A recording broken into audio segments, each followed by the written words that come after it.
Folks, Black Star Network is here. Hold no punches. I'm real revolutionary right now. Support this man, Black Media. He makes sure that our stories are told.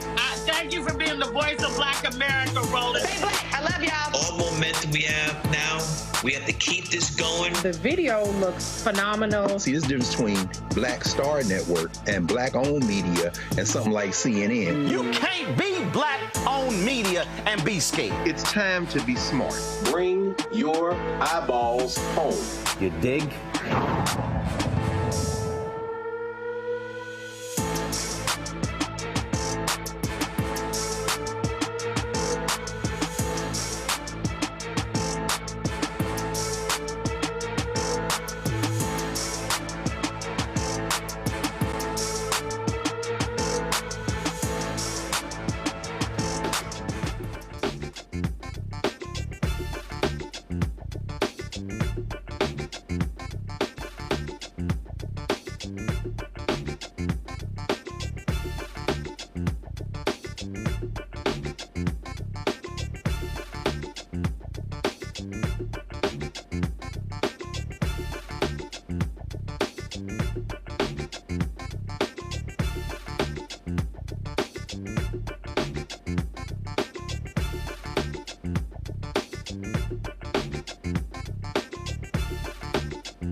Today is Tuesday, March 26, 2024. Coming up on Roland Martin Unfiltered, live on the Black Star Network.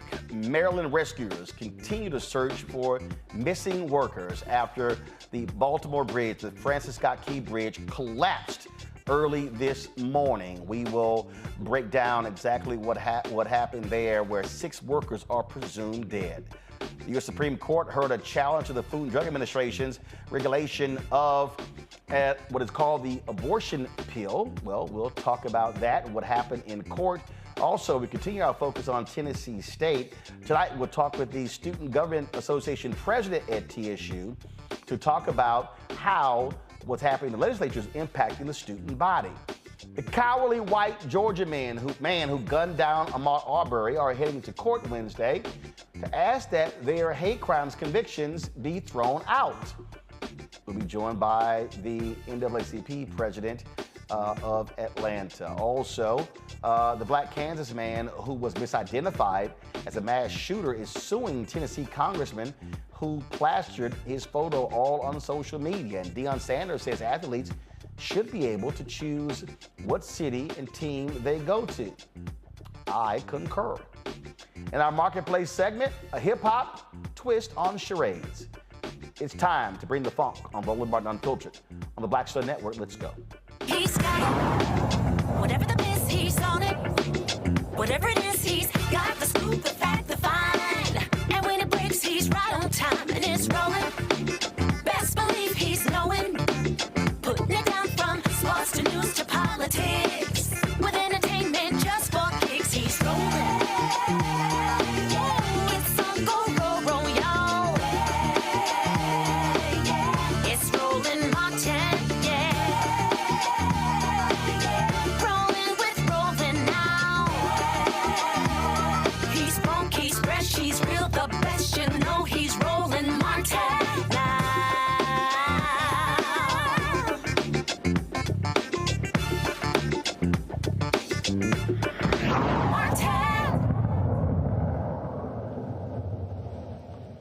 this is very much still a search and rescue mission. We are still actively looking for survivors. We know, and that's the pledge we've made to these families, and this is still very much an active search and rescue mission. And there is not a single resource that we will hold off on deploying. I have already authorized the deployment of everything from air, land, and sea resources to make sure that this search and rescue operation is carried out to its fullest intent. The second thing I want to remind people is that this will not be short. There's going to be a long road. There's going to be a long road, not just as we go from search and rescue. There'll be a long road as we talk about what does the future of this region, the future of the area look like. And we're going to need each and every one of you. Folks, that was Maryland Governor Wes Moore discussing the tragic circumstances that took place early this morning when a massive ship lost power and slammed into the Francis Scott Key Bridge. Now, because the ship lost power, you'll see here as it approaches the bridge, and then it runs into, you see the lights out and they come back on, it slams into the bridge, and a significant portion of this bridge actually collapsed. You see the cars going by because they sent a distress signal to folks there. That's how they were able to stop folks from being able to cross the bridge. At the time, apparently there were about 20 cars and rescue workers who were on the bridge. So if you roll the video back, what you'll see is you'll see flashing lights of various crews who were, and so this is actually what you're seeing right now is actually sped up. So you see cars that are going by, and then all of a sudden, so you see that, and all of a sudden, but you do see emergency vehicles that are on that bridge. And so again, cars were traveling on that bridge, and then again, this is actually a time-lapse video. And so there's other video that shows you in real time exactly what happened with the Francis Scott Key Bridge. About 6 to 7 people are presumed to be dead as a result. The bridge collapsed, and again, they were on that bridge. The folks were not expecting that to actually happen. You've had all kind of folks out here who have been talking about, different conspiracies, things along those lines, but that's simply, a lot of that stuff is just nonsensical, what you're hearing out there. So this is helicopter video today of that particular ship. So you see exactly what's happened. And again, it is a tragic situation that took place today in Baltimore. Lots of folks, again, have been talking about what's been going on, been talking about how this has been impacted. Again, the mayor and the governor both have been talking about this situation in terms of its impact. I'm going to show you right now. This is actually not a time lapse, but you're going to see exactly when the ship hits the bridge and the bridge begins to collapse. So guys, go to my iPad, please. And so this is, you see it right here, how that bridge began to come down.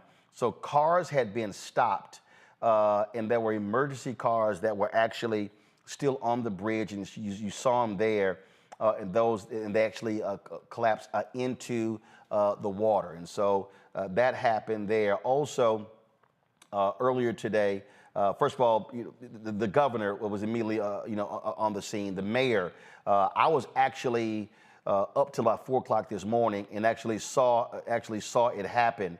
Saw the video after the fact, and folks began to tweet, began to talk about what began to happen. And here is the mayor of Baltimore, Brandon Scott. Go ahead.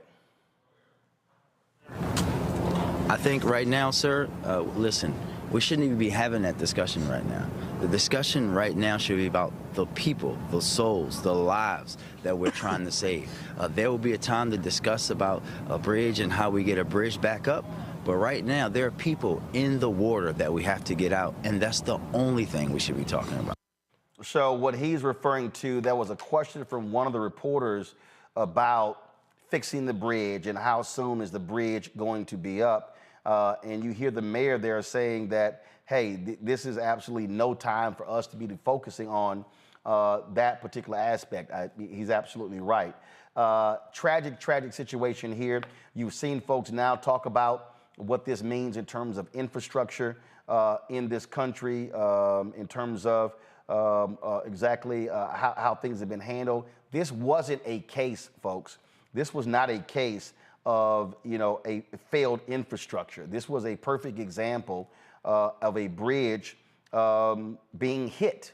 And so, again, so it's interesting how when you see folks talking about this whole thing here and its impact and what actually took place. But, I mean, the reality is it was hit. This is President Joe Biden speaking about the collapse. In the region. Good afternoon. Before I leave for North Carolina, which I'm going to do in a few minutes, I want to speak briefly about the terrible incident and accident that happened in Baltimore this morning. At about 1:30, a container ship struck the Francis Scott Key Bridge, which I've been over many, many times commuting from the state of Delaware, either on a train or by car. I've been in Baltimore Harbor many times. And the bridge collapsed, sending several people and vehicles into the water, into the river. And multiple U.S. Coast Guard units, which are stationed very nearby, thank God, were immediately deployed along with local emergency personnel. And the Coast Guard is leading the response to the port, where representatives from the Federal Highway Administration, the FBI, the Department of Transportation, the Army Corps of Engineers, as well as Maryland officials and Baltimore Police and Fire, are all working together to coordinate an emergency response. Officials at the scene estimate 8 people were unaccounted for were unaccounted for. That number might change. 2 have been rescued, 1 without injury, 1 in critical condition. And the search and rescue operation is continuing for all those remaining as we speak. I spoke with Governor Moore this morning, as well as the mayor of Baltimore, the county executive, both United States senators and the congressman. And my Secretary of Transportation is on the scene. I told them we're going to send all the federal resources they need as we respond to this emergency. And I mean all the federal resources. And we're going to rebuild that port together. Everything so far indicates that this was a terrible accident. At this time, we have no other indication, no other reason to believe there's any intentional act here. Personnel on board the ship were able to alert the Maryland Department of Transportation that they had lost control of their vessel, as you all know and reported. As a result, local authorities were able to close the bridge to traffic before the bridge was struck, which undoubtedly saved lives. And our prayers are with everyone involved in this terrible accident and all the families, especially those waiting for the news of their loved one right now. I know every minute in that circumstance feels like a lifetime. You just don't know. It's just terrible. We're incredibly grateful for the brave rescuers who immediately rushed to the scene and to the people of Baltimore. I want to say we're with you. We're going to stay with you as long as it takes. And like the governor said, you're Maryland tough, you're Baltimore strong, and we're going to get through this together. And I promise we're not leaving. Here's what's happening now. The search and rescue operation is our top priority. Ship traffic in the Port of Baltimore has been suspended until further notice, and we'll need to clear that channel before the ship traffic can resume. The Army Corps of Engineers is on the spot and is going to help lead this effort to clear the channel. The Port of Baltimore is one of the nation's largest shipping hubs, and I've been there a number of times as a senator and as a vice president. It handles a record amount of cargo last year. It's also the top port in America for both imports and exports of automobiles and light trucks. Around 850,000 vehicles go through that port every single year, and we're going to get it up and running again as soon as possible. 15,000 jobs depend on that port, and we're going to do everything we can to protect those jobs and help those workers. The bridge is also critical for travel, not just for Baltimore, but for the Northeast Corridor. Over 30,000 vehicles cross the Francis Scott Key Bridge on a daily basis. It's virtually, it's one of the most important elements for the economy in the Northeast and the quality of life. My transportation secretary is there now. As I told Governor Moore, I've directed my team to move heaven and earth to reopen the port and rebuild the bridge as soon as humanly possible. And we're going to work hand in hand with the support of Maryland to support Maryland whatever they ask for. We're going to work with our partners in Congress to make sure the state gets the support it needs. It's my intention that the federal government will pay for the entire cost of reconstructing that bridge, and I expect the Congress to support my effort. This is going to take some time. The people of Baltimore can count on us, though, to stick with them at every step of the way until the port is reopened and the bridge is rebuilt. You know, we're not leaving until this job gets done. Not leaving until then. So I just want to say God bless everybody who everyone harmed this morning and their families. And may God bless the first responders, who many of them risking their lives. And the reason I'm not going to take a lot of questions, there's remaining issues that are open that we got to determine what's going to happen in terms of the rescue mission and the like. But Do you plan to go to Baltimore, sir? And if so, how quickly? I do, and as quickly as I can. That's what You said the federal government's also going to pay for the repairs. I'm just curious, this was a ship that appears to be at fault. Is there any reason to believe that the company behind the ship should be held responsible? And then also, you mentioned... That could be, but we're not going to wait for that to happen. We're going to pay for it to get the bridge rebuilt and opened. What did you make of Israel's decision not to attend this meeting this week? Oh, I don't want to get into that. We're going to have plenty of time to talk about Rafah. You mentioned the port. Can I ask about cars? About the port. Thank you, President. Thanks, everyone, for being out. Thanks, everyone. Again, President Joe Biden speaking earlier today. I'm going to go to my panel right now. This is, again, one of those stories that is, hard to deal with because people, again, right now you got all kind of craziness happening on social media, people with a conspiracy, whatever. But guess what? Accidents literally happen in this country. Dr. Mustafa Santiago Ali, former senior advisor for environmental justice at the EPA out of D.C., John Quell Neal, trial lawyer at the John Quell Neal firm out of Atlanta, Given Reynolds, contributor at The Root, former speechwriter for Vice President Kamala Harris, joining us from New Haven, Connecticut. I'll start with you, Mustafa. When you serve in government, I mean, listen, what happens here is the Department of Transportation, Secretary Pete Buttigieg, they will on this immediately. You heard the president talk about this here. Look, when you talk about this accident, look, the Baltimore port, that's a huge deal there. And so there's an investigation going on there, but they also recognize the impact, not just on Baltimore, not just on Maryland, but people don't understand when you have ships coming into these ports, you're having goods that are being distributed all across the country and also the world as well. And so that's why we hear the president say, no, we're going to pay for it. We've got to get this thing moving. That's also why the federal government matters, because they move in major disasters like this a lot faster than state and local can. Yeah, without a doubt. And I appreciate the president making it clear to folks that they're not going to wait for the litigation to play out, which can take some time. The federal government is going to have a whole of government approach to come in and meet the needs of the residents that are there, to one, get things rebuilt, to make sure that we have the food moving and all the other sort of goods that are necessary. You know, I worked a whole lot of both man-made and natural disasters, so I understand these dynamics that are playing out. I was a part of the first responders. You know, the first thing, of course, is making sure that you're saving lives. So when folks go on social media and start, all these stories without any facts, without any engineering backgrounds or backgrounds in emergency response, you're really doing a disservice. You're doing a disservice to the families that are being impacted. You're doing a disservice to the first responders who are trying to do their job. And you're just doing a disservice because you're really just mucking things up when we need to have clarity, when folks need to be able to know what the government is actually doing. So I hope that folks will hold off on that type of stuff. And actually, if you want to do something, you can send prayers, send resources, a number of different things that you can do that can be positive. Because you got the first responders who are diving into cold waters. Right now, everybody is looking to be able to hopefully still find somebody alive. But after that, we have time frames and we have various ways of making the decision when we move to actually, finding the bodies. So families got to heal. So we've got a number of things that we still have to do, and it will be an all-of-government approach in making sure that, the city of Baltimore has what they need.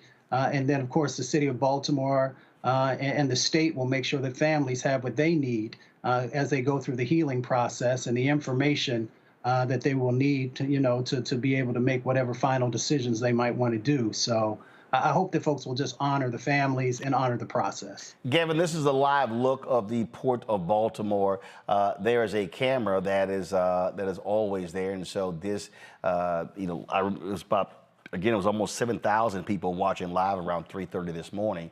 It's about 3,000 watching right now, and so this is a live look, as we speak, and as the governor said, the mayor said, they're still trying to save lives, but the reality is this accident took place about 16 hours ago, so the likelihood of somebody surviving underwater for 16 hours is not plausible. So I understand them saying they're in a rescue mode, but they're likely moving to a recovery mode. Roland, it certainly seems that way. I mean, let me just first say what a terrible, tragic situation. I wasn't up as late as you were last night, but when I woke up this morning, I was just shocked to see this video on my social media feed. I spent a lot of time, driving between D.C. and Baltimore, when I was working for the Biden-Harris White House. I have nothing but sympathy for those who, have been involved, their families, and nothing but gratitude for the first responders who, I think it was the mayor or the governor who said, didn't drive away from the situation, but drove, full speed ahead toward it. And let me also say how great it is to see the leadership, obviously President Biden, but also Governor Moore, Mayor Scott. I texted both of them expressing my sympathies. But these are two incredible leaders. And to see, their Black faces up there responding and showing what true leadership looks like. Congressman Mafume there, you could see in the background as well. We didn't see a lot of this under the Trump administration. I don't mean to politicize this, but all I want to say is that I think it's really refreshing to see, in our federalist system, we see the president, who's responding to the situation. We're seeing the governor. We're seeing the local officials on the ground. And that's how government ought to work. And I know this situation had nothing to do with, crumbling infrastructure, but we do know that there are a number of bridges across this country, that are in need of repair. And so I commend, this administration. I was with the vice president when she spoke at the Arlen D. Williams Bridge in Washington, D.C. to wrap up the administration's Investing in America tour. She lauded the $300 million that the administration had invested into repairing bridges across the country. And so I do think that, those are the sorts of investments, again, that wouldn't have necessarily saved lives in this situation, but can certainly save lives in the future for other bridges that are in desperate need of repair. Definitely want to foot stomp what others have said, that we gotta, not subscribe to these conspiracy theories that we're seeing online. It's crucial, that we listen to our leaders at a time like this, and also that we take some time to learn about, what we need to do if we're ever in this situation, right? There are videos out there. The good element of social media right now is that, there are folks circulating, information about, if you're on a bridge and something like this happens, and you find yourself in this situation, what can you do in terms of unbuckling your seatbelt, rolling your windows down, helping your kids get out, taking the small children with you? And so it's important that we use this opportunity here to educate ourselves. God forbid this ever happen again, but at least we know what we need to do to keep ourselves safe. But terrible situation, and my thoughts and prayers goes out to all those who are involved and all those who are on the ground responding right now. John Quell, obviously, when you have these accidents, look, it becomes a legal issue. Is all going to get sorted out, but this company is going to be facing some liability issues in terms of, again, the ship, it going out, losing power, but again, causing this accident. And so it's going to be a whole bunch of lawyers involved in this thing, and I'm sure they already are busy. Not only lawsuits from families of those who have perished, but also from the city, from the state, and the federal government. You're absolutely right. And as it relates to the question that was, well, first I want to say that my heart goes out to the families that have been impacted by this catastrophe. And also my heart goes out to the families who still have family members that are unaccounted for. But what I will say is that President Biden is absolutely correct in that the litigation for these cases, just so everyone knows, is going to take years, right? I mean, lawyers, of course, we would be getting involved very boots on the ground very early. However, litigation, and certainly something of this magnitude, is going to take years and years to play out. And in addition to suing the shipping companies, as well as the local governments, and also, for the families that do or will perish as a result of this catastrophe, bringing those wrongful death suits and just holding them accountable. These kind of accidents do happen, but there's nothing that can replace the loss of life. Absolutely. So we're going to continue to cover this and give you more details. Folks, coming up next, Tennessee State University students are putting pressure on the Republican-controlled legislature to stop them from gutting their board of trustees. We'll talk to the student government president next. Also, Diddy's attorney responds to yesterday's raid on his homes in L.A. and Miami. We'll show you exactly what he had to say as well. You're watching Roland Martin Unfiltered right here on the Black Star Network. As bad as Trump was, his economy was worse, and Black America felt it the most. He cut health insurance while giving tax breaks to the wealthy and big business. As president, I put money in pockets and capped the cost of insulin at $35 a month. There's a lot more to do, but we can do it together. Fanbase is pioneering a new era of social media and investment. This next generation social app has already raised $10 million and has just opened a new round to invest. For details on how to invest, visit startengine.com/fanbase or scan the QR code.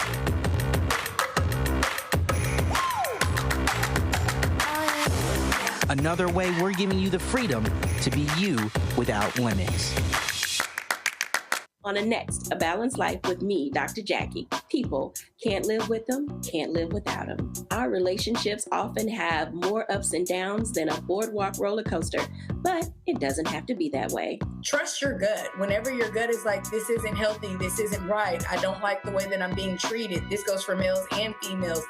Trust your gut, and then whenever that gut feeling comes, have a conversation. Knowing how to grow or when to go, a step-by-step guide on a Next, A Balanced Life on Black Star Network.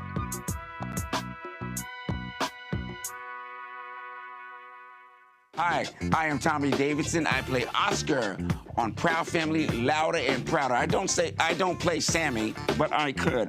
Or I don't play Obama, but I could. I don't do Stallone, but I could do all that. And I am here with Roland Martin on Unfiltered.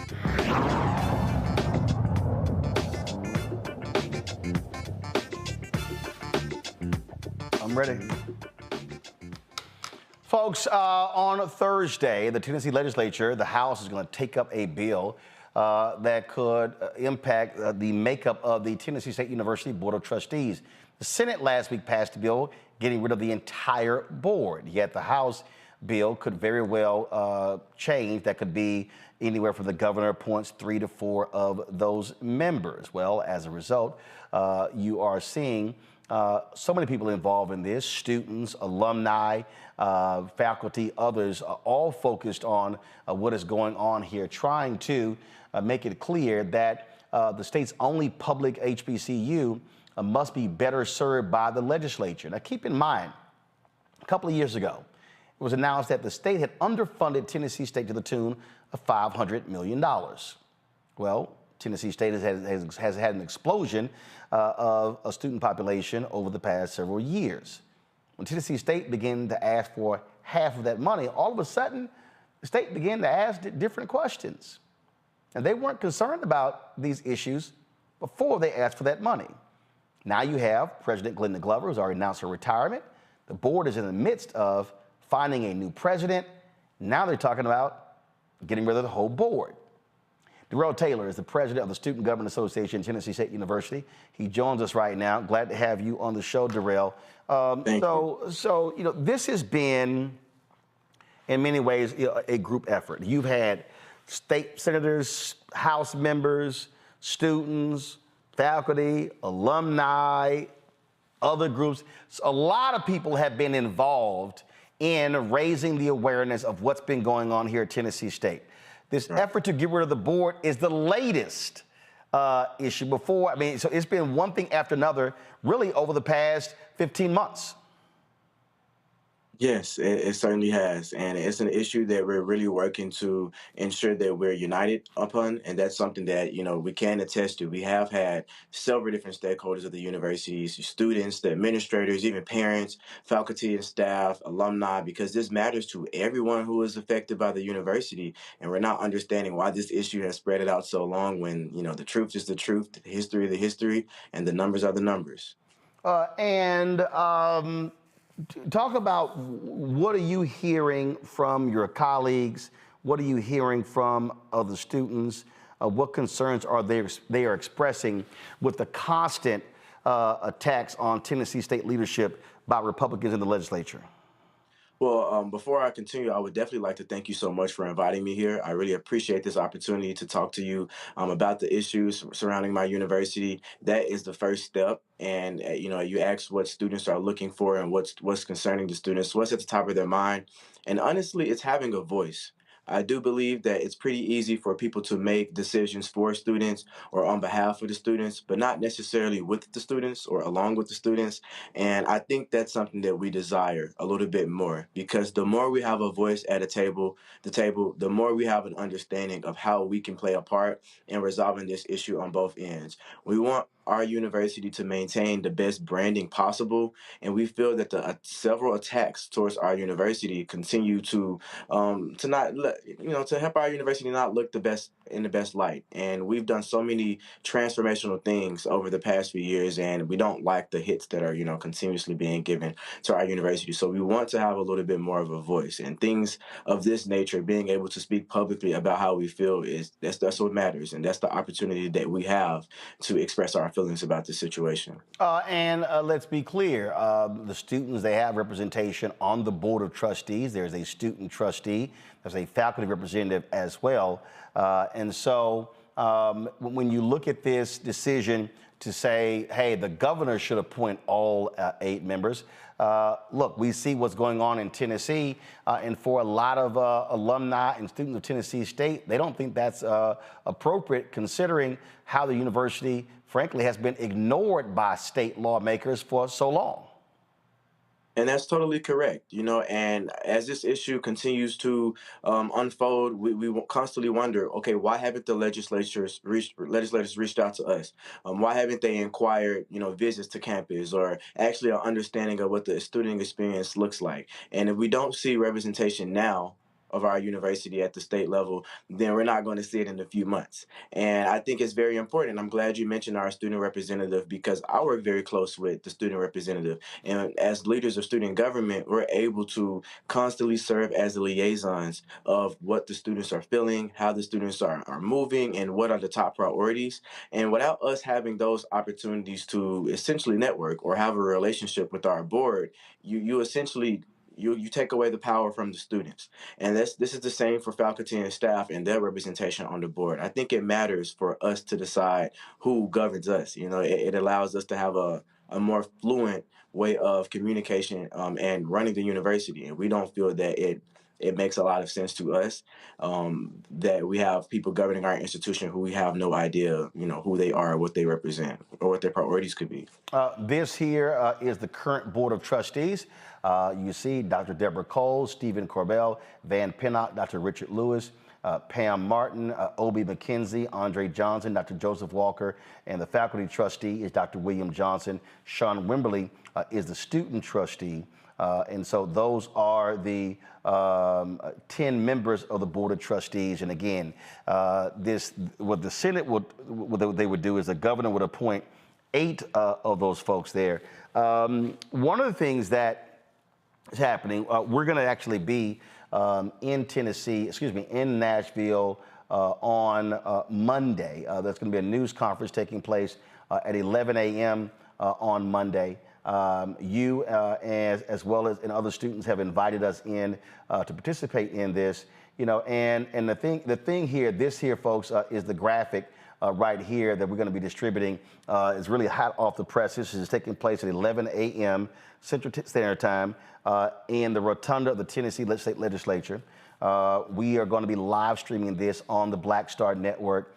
In addition to that, we're going to be broadcasting live from Tennessee State in a town hall on campus. And so, Darrell, all students and faculty, everybody is welcome to come on out. The community is welcome to come as well.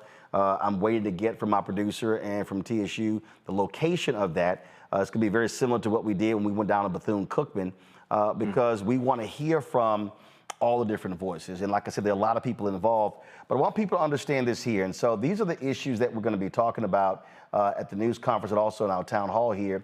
Call on Tennessee governor and legislature to stop the unfounded and overreaching attacks on TSU. Go to my iPad. Mobilize alumni and supporters to defend HBCUs.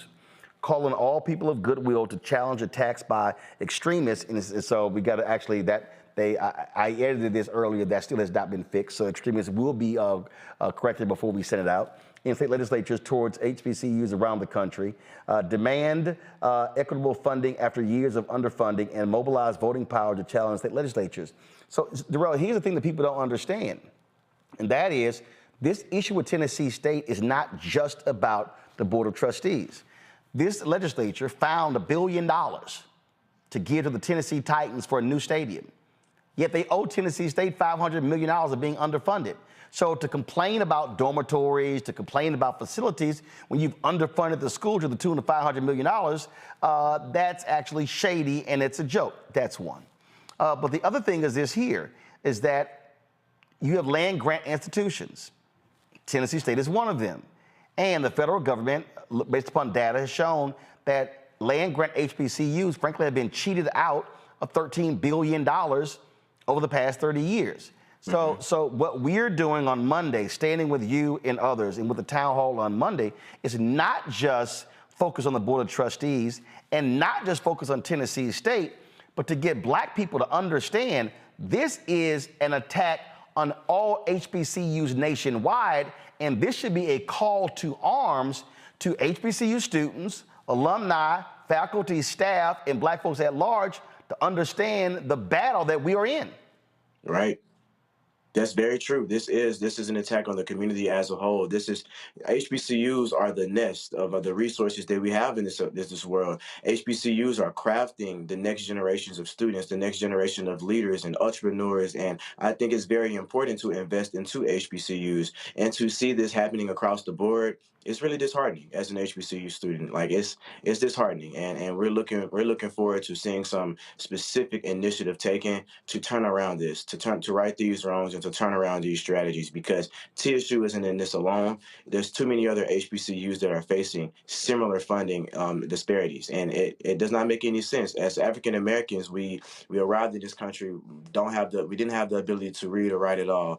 Then we gained that right, but not with the amount of resources or with segregation involved. And now, we have full and equal rights, but we still aren't being invested into financially or with resources or just with simple respect and allowing us to have dignity and integrity as a body of students. And I just don't appreciate that. So I'm hoping we can really talk about some things Monday, and we can really get the ball rolling on what our community can do to turn around these disparities. Questions from my panel. John Quell, you're first for Darrell.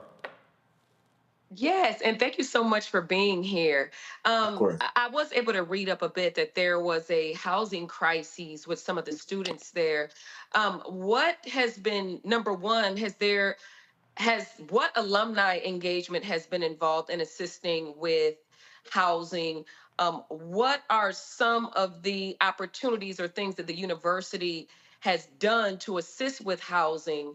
And how, in addition to the forum that is next week, can you get more engagement to assist with this housing crisis for the students? Thank you. Thank you for that question. So very fortunately, our university was pretty quick on resolving the issues around housing. So all of our students are currently good. They're good. They're housed.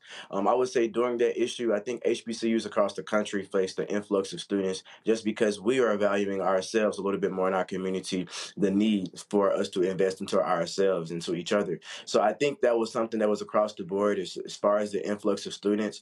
But, we work to accommodate with with investing into new off-campus locations. And then, of course, with the growing economy and just the growing rates of inflation within the state of Nashville, it's a little bit harder for college seniors to find housing, or college juniors even. So that's something that our alumni has been kind of bouncing in on, just having opportunities for us to understand how to get into the housing market and make sure that we are able to, have a smooth transition even after we graduate. So we're wanting to make sure that all of our counterparts are tapping into each other so that we are doing the best that we can to remain on one accord, because, we're glad that we've been able to correct some of those things that went wrong with housing, and we want to make sure that we are able to expand so we can accommodate students. And that's back to the funding, right? Because if we were given the proper amount of dollars, maybe we could have initially built more dormitories for students to be housed, and we can continue to grow our enrollment and be able to support so many more students with the TSU experience. Gavin? Mr. President, thank you very much for joining us. And also thank you for your leadership. It's really great to see. As you know well, throughout history, young people, especially young Black people, have been responsible for moving our nation forward and pushing our country forward. Right there in Tennessee, folks like John Lewis, Diane Nash, both who attended Fisk, in Nashville, and obviously, right now, the Justins, Justin Pearson, Justin Jefferson, who are doing the same thing. And Roland, quote me, check me here. Dr. Greg Carr, who appears often on this show, I believe was student body president at TSU back in the day. Exactly. And so, Mr. President, I'm curious how you draw inspiration from the rich legacy of the young leaders and young activists who have walked, the path that you're walking right now. And also, how are you and your other, classmates and fellow leaders taking care of yourselves? I would say first and foremost, and I appreciate that our history is out there, that, you guys are aware of some of the dynamic and great things that our student leaders have done in the past, and as they continue to advocate post-their enrollment here at TSU. But I will be, completely honest, that has really motivated me. It has really given me the confidence, and it's really allowed me to say, okay, I'm a student and I have the power to speak up for change. And that's something that I wouldn't be able to say I would walk directly into that if I didn't have an example of that, right? And I think that's very important to see people of my color advocating for better resources for our community, because it lets me know that we're not in this alone, and we must be united, and we must stand up and join them. So I want to thank the TSU legacies for standing that standard, and I even want to thank the members of the legislature that are helping represent our community, because that matters, and students need that level of support. And I would say during this time, students are, very confused. They're very lost.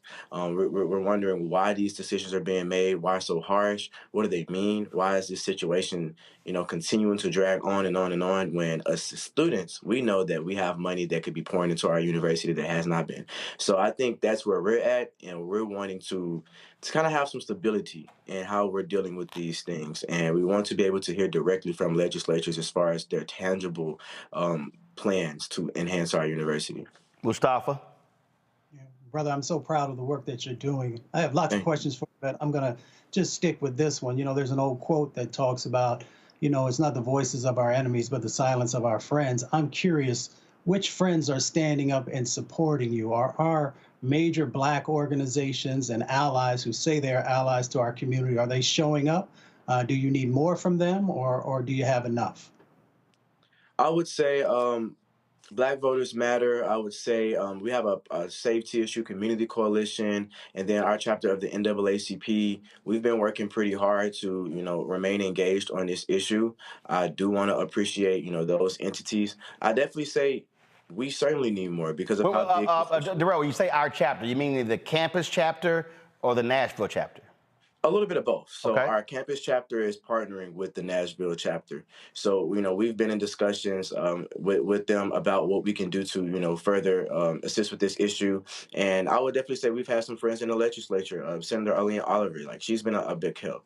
And we want to make sure that, we're continuously pouring in to different buckets of support systems so that we can maintain that stream of support and we can continue being united as we progress. But I would say when this issue first came along, this is a national crisis, so it should be represented at a national level. And that's something that I've been really intentional on throughout my term as president, which is to make sure that this issue is being escalated further and further.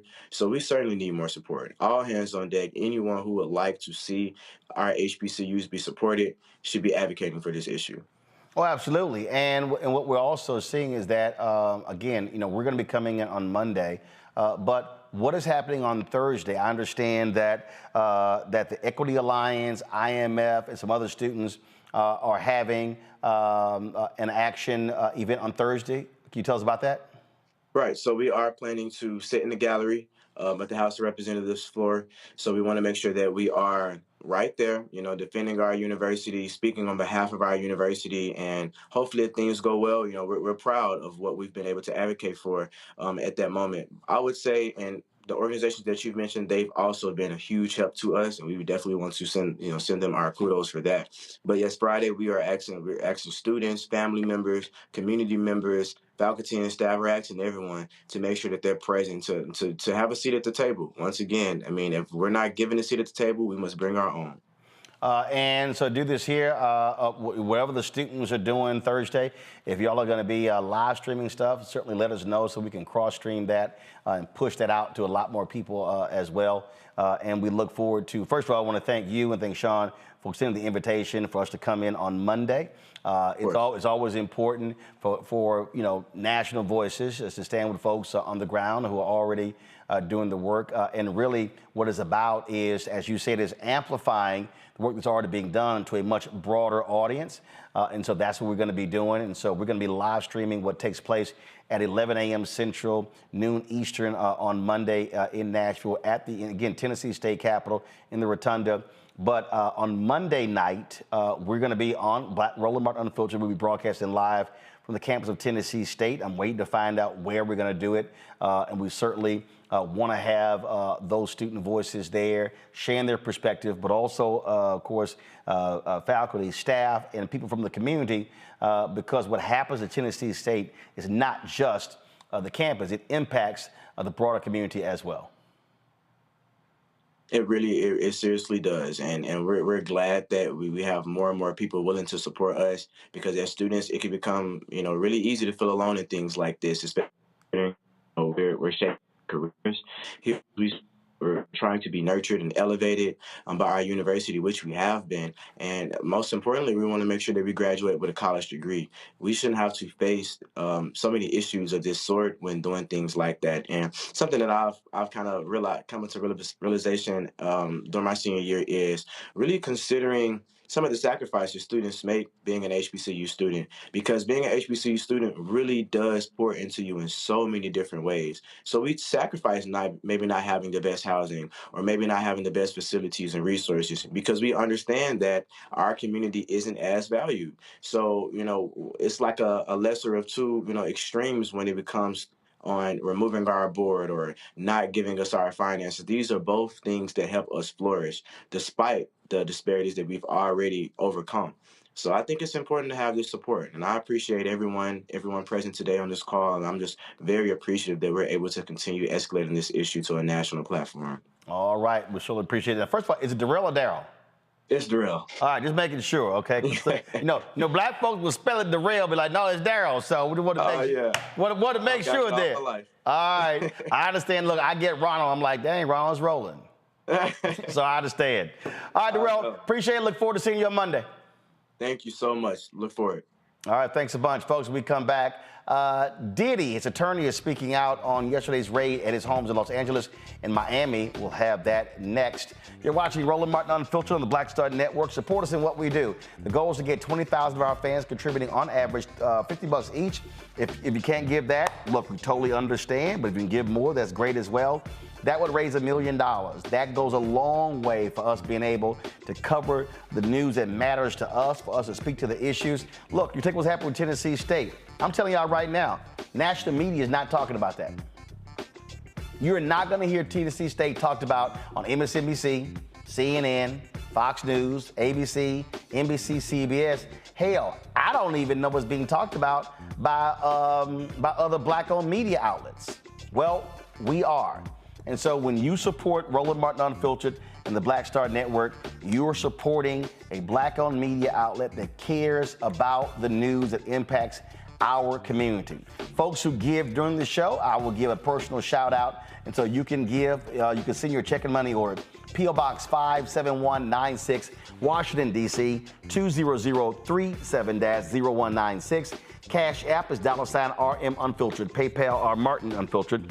Venmo is RM Unfiltered. Zelle, Roland at RolandSMartin.com. Roland at RolandMartinUnfiltered.com. We'll be right back.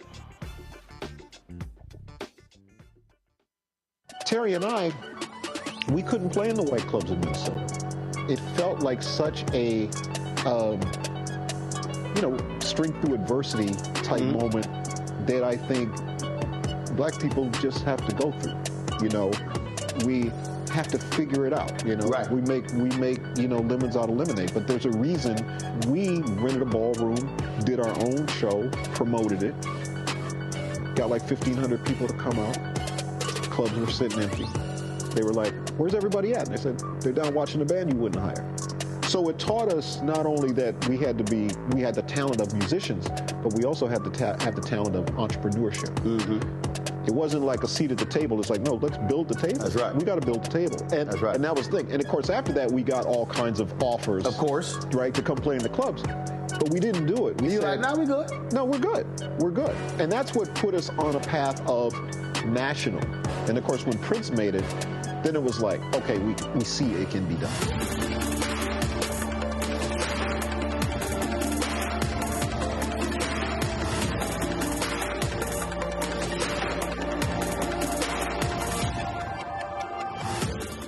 Fanbase is pioneering a new era of social media and investment. This next generation social app has already raised $10 million and has just opened a new round to invest. For details on how to invest, visit startengine.com/fanbase or scan the QR code.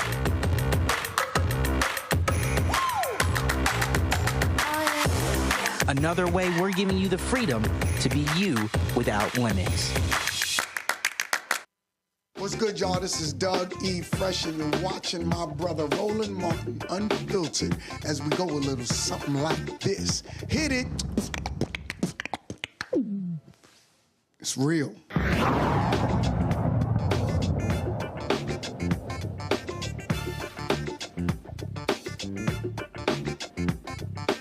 Folks, on Wednesday, the three white men who were convicted of murdering Ahmaud Arbery will be asking the 11th Circuit U.S. Court of Appeals to throw out their hate crime convictions that were returned by a jury in a trial in Brunswick in 2022.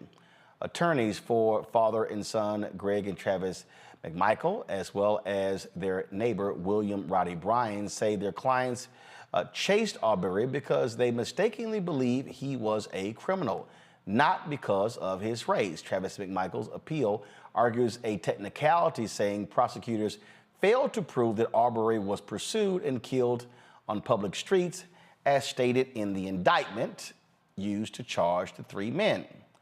Prosecutors say it was Arbery's race that influenced the defendants to consider Arbery suspicious. Joining us now is the president of the Atlanta chapter of the NAACP, but also of the Georgia State Conference, Gerald Griggs. Gerald, glad to have you here.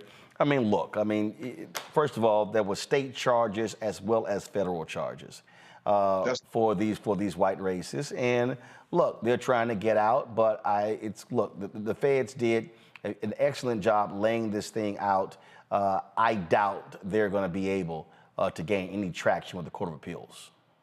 Yes, we feel the same way, but we want to make sure that we are present to make sure we underscore the feelings of the community here in Georgia about the race, the hate crime conviction, as well as the state crime conviction. And so it's important that we convene tomorrow. There are groups, Black Voters Matter, the Transformative Justice Coalition, and of course the Georgia State Conference of the NAACP, just to name a few, will be present both outside the courthouse and inside the courthouse to make sure that Mr. Arbery is remembered for what happened, but ultimately remembered for the justice that continues to be sought, and his family's looking for 100% justice, and that's what we are calling for tomorrow. And again, tomorrow, they are appealing the federal case. That's correct. Got it. Yeah, just a federal case. And to be clear, we were there for the trial. They presented the racial animus evidence, and it was convincing. Text messages, phone conversations, testimony from other people about situations that involved race for these three defendants, and a jury quickly convicted them on the federal hate crime violation as well as the state level charge. And so, again, this is taking place tomorrow. What time? And you got a coalition of folks who are going to be there. Tomorrow at 9 a.m. in front of the 11th Circuit Court of Appeals, which is in Atlanta, Georgia, is at 56 Forsyth Street. We will be there with the family of Ahmaud Arbery and all of the supporters that have been pushing this case from the very beginning. You have to remember, back in February of 2020, it took 74 days for the world to know anything about this case. We want to make sure the family feels supported and the memory of our dear brother Ahmaud continues to live on in justice as we continue to run with Ahmaud. And folks, remember, it was in August of 2022. Go to my iPad, where a federal judge sentenced them. Travis McMichael was sentenced to life in prison plus 10 years. Gregory McMichael was sentenced to life in prison plus 7 years. And William Roddy Bryan was sentenced to 35 years in prison for committing federal hate crimes and other offenses with the killing of Ahmaud Arbery. Gerald, we certainly appreciate it. Thanks a lot. Thank you, brother. All right, folks. Diddy's attorney is speaking out after yesterday's raid took place at his homes in Los Angeles as well as Miami. One home in LA, two homes in Miami were raided yesterday. And it was the Homeland Security out of New York that actually executed the warrant with assistance from Homeland Security in Los Angeles and Miami. Well, today, one of Sean Diddy Combs' attorneys, Aaron Dyer, released a statement. This is what he said. It said, "There's no excuse for the excessive show of force and hostility exhibited by authorities or the way his children and employees were treated. Mr. Combs was never detained, but spoke to and cooperated with authorities. Despite media speculation, neither Mr. Combs nor any of his family members have been arrested, nor has their ability to travel been restricted in any way." Video surfaced yesterday of Diddy at a Miami airport, and I was told that he was traveling actually out of the country for spring break with his children. You looked at a lot of different reports. People were saying, oh my God, Diddy is fleeing the country. That's what initially was reported, but that actually wasn't the case. In another aside, TMZ reported today that Diddy had sold his network, Revolt, to an unnamed bidder. Let me see if I can pull this story up. Give me 1 second here. So they pushed that story out, but that actually is not true. My sources tell me, and I've known about this discussion, this sale for the last month. So this is the TMZ story. Diddy lets go of Revolt TV, still black-owned mystery buyer. Well, it says Diddy's no longer associated with Revolt TV in any form or fashion. The company he started in 2013 because it's now completely under new ownership. TMZ, y'all, is wrong. Let me be clear. TMZ is wrong. Okay? There has been no negotiation. There is a deal in place, but multiple sources tell me that the deal has not been finalized. There is more work to be done on this particular deal. And again, I've known about these negotiations for more than a month, so the TMZ report is flat out wrong. Revolt has not been sold. It is still under the ownership of Sean Diddy Combs. Earlier also, there was a conversation, and actually it was yesterday, that I was going back and forth on social media. And there was some folks who were talking about, that black-owned media really needs to be, covering this story, needs to be all over it. And I said something to them that I said, actually, what you're describing is very difficult to do. Here's what I mean. People are always saying what black-owned media should and should be doing, but a lot of people don't understand the nature of the business. The fact of the matter is, you don't necessarily have a lot of top reporters at many of the black-owned media outlets because we're not bringing in the money to be able to hire them. You can run it down, Ebony, Essence, Black Enterprise, Blavity, I can go on and on and on. You don't have significant reporting staff. What you do see out there are people who are writing these stories and they're just aggregating content. And as I keep saying, that the problem with aggregating content is that when you do that, you also then begin to push out false information. So, perfect example. Somebody said to me, well, you know, look at Essence, they did a story. Okay, and this is not to pick on Essence and pick on this particular reporter, but it's a problem. So if you look at the story that was posted on Essence, Sean Diddy Combs' homes raided in connection with federal sex trafficking investigation. Investigators have interviewed numerous accusers in connection with accusations of assault, trafficking, and the distribution and solicitation of narcotics and firearms, sources say. Okay, got it. So when you now read the story, it is by a Revea Ruff, and I don't know who that person is, if they're male or female, but I want to walk y'all through why these type of stories are problematic. So when you go through the story, you see how they're quoting Fox 11 Los Angeles, okay, describing the raid on the home. And then you see them saying that two of Combs' sons have been handcuffed. Then they go, it says, handcuffed and detained by authorities during the search, but these reports have not yet been confirmed. Well, why are you reporting it? Then when you go through the story, they're quoting the Homeland Security, saying Homeland Security describing what took place. It says the federal department said in a statement released to news outlets. Okay, well, I don't understand why Essence didn't get a copy of the statement, so they don't have to attribute it to news outlets. And so then when you go through here, it says, via CNBC, a source with knowledge of the situation reported that federal authorities have interviewed 3 women and 1 man in New York regarding allegations of sexual assault, sex trafficking. Interviews with 3 more women are forthcoming. Here's a problem with that. That's not your source. So what you're doing as Essence, you're putting a stamp of approval on a source from CNBC who you don't know. You don't actually know if this is true. The point here is, y'all, I'm not defending Diddy. I'm showing y'all the problem when black-owned media takes and aggregates content from other sources that you are not familiar with. So to quote a source from CNBC, when typically in media, you want to have 2 sources that confirm information. The information that I reported to you about the sale of Revolt, I got from 4 sources. 4. Not 1, not 2, not 3, 4. So then when you go through this story, you sit here again, you see them talking about the Cassie lawsuit, blah, blah, blah, blah, blah, blah, blah, blah, the lawsuit. Then this is the problem for me. You see, they quote, the attorney for Cassie, he said in a statement via CNBC.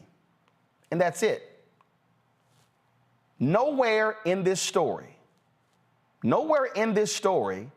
do you see anywhere where it says so-and-so told Essence.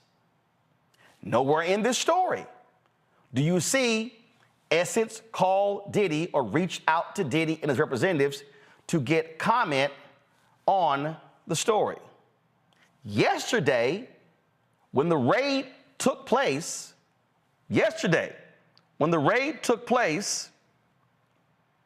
again, we're following the story. What's my first instinct? Call Diddy. 7:32 p.m. Eastern yesterday, this text message, because there are all these reports saying he's flying to Bermuda. Are you in Bermuda or the United States? Any comment on Homeland Security raiding your homes? I'm live on my show. That's journalism. And so the problem that I have is that what we are seeing right now, we are seeing black-owned media and other folks run with any story, no vetting, no fact-checking, no determination if it's true or not. So this is why it is a danger for black-owned media to aggregate content.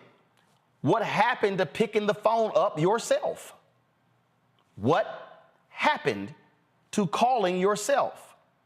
We should not be slapping our bylines on stories when all we're doing is rewriting somebody else's work. This is not the first time that I've called out black-owned media and black-targeted media for aggregating content. I've called out The Root, NBC News, Blavity, News One, Black Enterprise, and others before. And so what I need people to understand is when you're out talking about what black-owned media should be covering, you should then be asking, do we have the resources to actually do that? Are we using freelance writers, or do we actually have staff writers? And the fact of the matter is, you do not have the reporting chops in most black-owned media places that you're used to. Urban One is the largest black-owned media company, the largest. They own 50-plus radio stations. TV One, My Clio, they own Interactive One. And I can tell you right now, very little news, very little reporters. And let me be clear, this is nothing against young journalists, but having somebody young being paid $35,000, $40,000, rewriting articles, that is not reporting. That is not journalism. Black people are not served when this happens. So here's the problem when Essence does this, or The Root, or The Griot, or anybody, is when you rewrite a story and stick your byline on it, you're giving the black-owned media stamp of approval to everything in the article. So black folks then read the article and go, oh, gotta be true. And they run with it. If you don't believe me, all you have to do is look at today and look at how many people ran with the story of Revolt being sold. Numerous folks ran with that story. It's not true. So when you do that, so here you go. Hollywood Unlocked. Diddy has reportedly sold Revolt to TV to an anonymous buyer. Network is still black owned. And what are they doing? They're quoting TMZ. Stamp of approval. That story, I'm telling y'all, is factually wrong. Same thing. If I go over here to, let's see here. I'm gonna pull up another outlet. I'm checking to see if they ran with this story. Boom, Shade Room. They're quoting Philip Lewis, a journalist, who's quoting TMZ. Same thing. Quoting them. And I get it. The story's wrong. But look at this here. I'm gonna show you. 65,000 likes, 5,883 comments on the story. That's what you see right there. I didn't show you that for Hollywood Unlocked for their story. Let me pull that back up.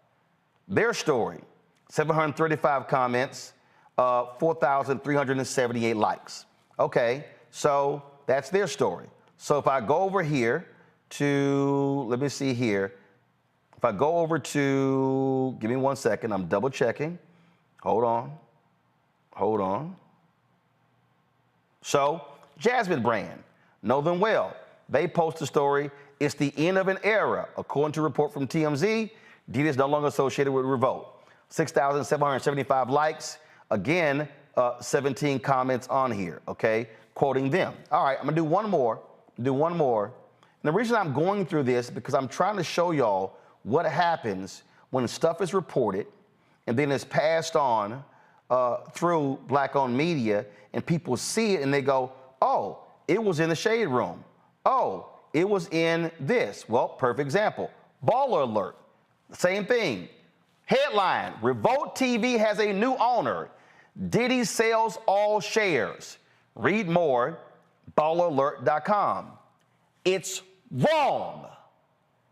All because they're quoting TMZ. TMZ is not always correct.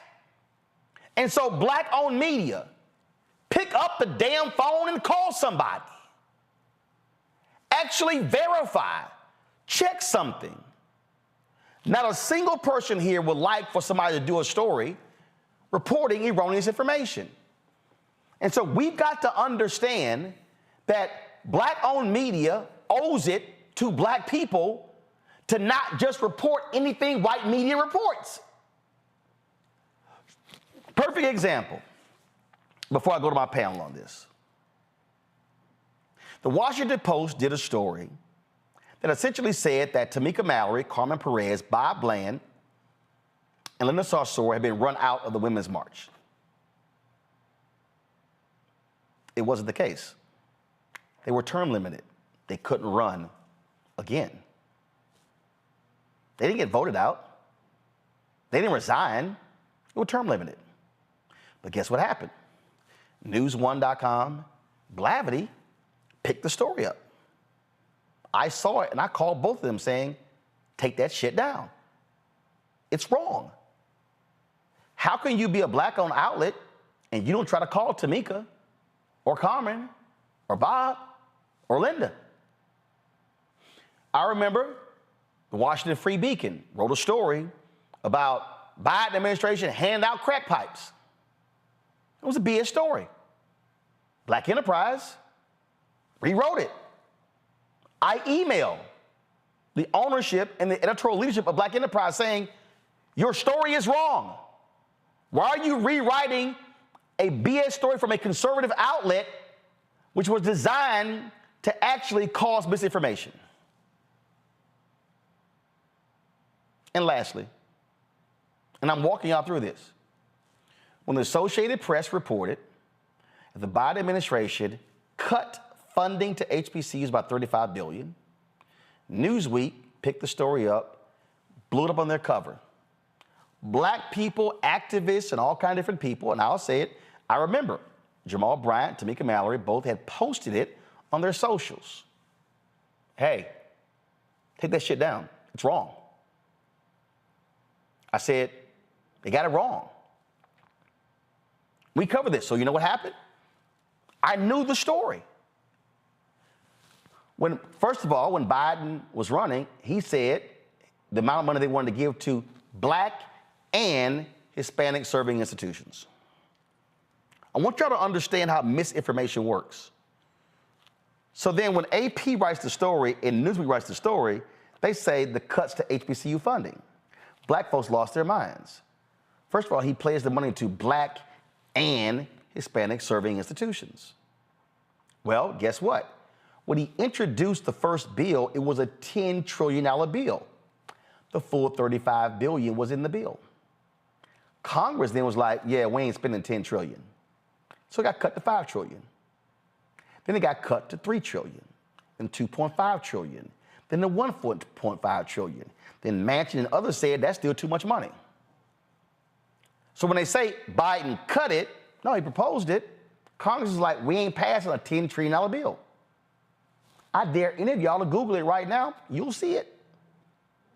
So if you initially proposed a bill at $10 trillion, and the Congress says, no, we ain't going for it, and they get cuts to $1.5 trillion, that means $8.5 trillion got cut. It stands to reason that the HBCU and Hispanic serving institution money is going to get cut. But guess what happened? The Newsweek story went everywhere. And we spent 3 weeks breaking the story down, showing you why it was factually wrong. This is the mistake that black-owned media cannot make. We cannot report news. I don't care if it's Diddy. I don't care if it's Jay-Z. I don't care if it's about HBCUs. I don't care if it's about Vice President Kamala Harris. We owe it to black people. And we owe it to all those black people that are on my wall in there that started black-owned media. We owe it to Frederick Douglass and Ida B. Wells Barnett and Robert Abbott and A.I. Scott and Charlotta Bass and John H. Johnson and Chuck Stone and again Ethel Payne and Alice Dunnigan and Louis Martin and Earl Graves and Ed Lewis and on and on and on to get it right for our people. We cannot be repeating what white media says and take it as fact. Because when we do, we're doing a disservice to our people. Go to my panel. I'm going to start for you first. Yeah, you know, we just got to be very careful that we create this fertile ground for disinformation and misinformation. Because when we do, you know, we do it to the own detriment of our own people. We know that many folks in the media world focus on the sensationalism.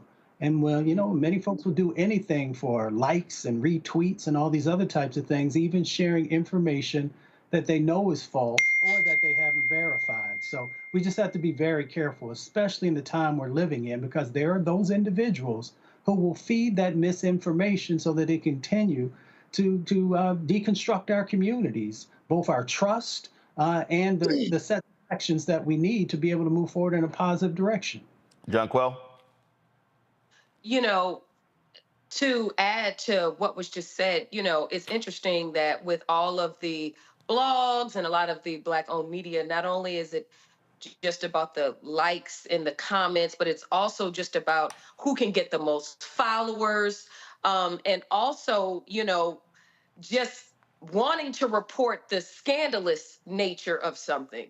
Even if we can get back to reporting what are the actual facts that are going on and not trying to sensationalize or scandalize everything. And furthermore, that goes back to Cardi B, right? Where she had to sue Tasha K, I believe that's her name. Yep. And she sued her for defamation. And won $4 million. Yeah, and I think it was $4 million. And then after that, and then who followed suit behind her was the comedian Kevin Hart. He then sued her. So also, not only do we need to be careful to report facts, right, and to protect our community, right, because media is one of the most powerful tools that exists. It shapes the entire world's perception of us and our community. It was $3.4 million, not $4 million. Go ahead.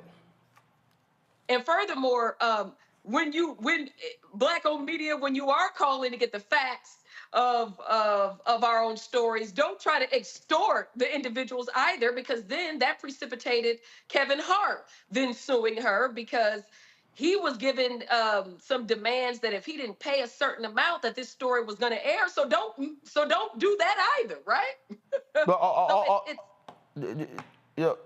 All I want, and again, when I did last night, that I was trying to walk people through, because it was hard for a lot of people to understand it.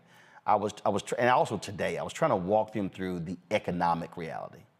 I was trying to walk them through what happens economically. I was trying to explain to them when Congressman Eleanor Holmes Orton had the General Accounting Office do a report over a 5-year period. The federal government spent $5 billion on advertising. In that 5-year period, Black-owned media got $51 million of the $5 billion. Let me slow that down. I need everybody to understand. Over 5 years, 2012, 2017, I need everybody to understand. Here's the deal, Kevin. Kevin, $5 billion was spent on advertising by the federal government. Black-owned media got $51 million out of the 5. All Black-owned media combined, as everybody, got $51 million out of the $5 billion. Congresswoman Joyce Beatty came to me and she said, we come out of our CBC meeting, there's nobody in the black press out there. I said, Congresswoman, we can't afford to pay somebody $75,000 to $100,000 to cover Congress. I said, but if $1 billion is spent every year with Black-owned media, and Black-owned media got 10% of that money, that's $100 million. Let's say we got 2% of the 10%. Let's just say 2% of the $100 million. It's $2 million. I've said it. With the recent layoffs of BuzzFeed News, of The Messenger, LA Times, Wall Street Journal, Vice, I could hire a newsroom staff, I need everybody listening, with that $2 million, I could hire a newsroom staff of 10 top-notch reporters that would be the baddest black news staff in America. If just us, if we only got 2 million of the 100 million. In the business, $340 billion was spent last year. Today, in New York, last 2 days, yesterday, today, tomorrow, Magna, major ad agency, they're having their upfronts. It's supposed to be their diversity upfronts. Now, let me explain. We kicked the thing off with a black-owned collective. Then they went from black-owned media to diverse-owned media. So now everybody up there presenting. We were told that, oh no, they're not gonna be presentations, it's gonna be these panel conversations. My guys at Urban Edge Network there, it's presentations. Were we invited to present? Nope, we weren't. Who controls the money? The agencies do. 24 years ago, BET was sold, Gavin, for $2.4 billion, the assumption of $400 million in debt, for $2.8 billion.